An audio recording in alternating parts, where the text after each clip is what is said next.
দেখো একটা কোয়েশ্চেন আছে 0.2 whole cube minus 0.1 cube divided by of 0.2 plus 0.1 তার whole square is equal to কত। এখানে দেখো চারটা অপশান আছে, 1-এর 18, 3-এর 40, মাইনাস 97 আর প্লাস 97। এখানে কোনটা আমাদের অ্যান্সার হবে দেখছি, আগে আমরা করি।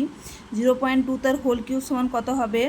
0.00, 2 4, 4 2 8, তাহলে 0.008 মাইনাস এখানে 0.1-এর হোল কিউব কত হবে? 0.001।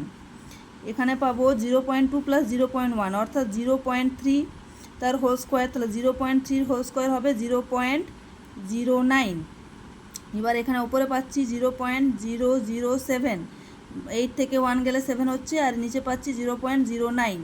এবার দেখো 7 ডিভাইডেড বাই অফ 1-এর পিঠে 3টে শূন্য হবে, আর এখানে 9 ইন্টু সাথে সাথে এখানে 100 গুণ হয়ে যাচ্ছে। এবার দেখো শূন্যগুলো কাটাকুটি করলাম, তাহলে পাচ্ছি 7/90। 7/90 আমাদের কত নম্বর অপশানে আছে? 4th অপশানে। তাহলে আমাদের রাইট অ্যান্সার হচ্ছে 4th নম্বর অপশানটা।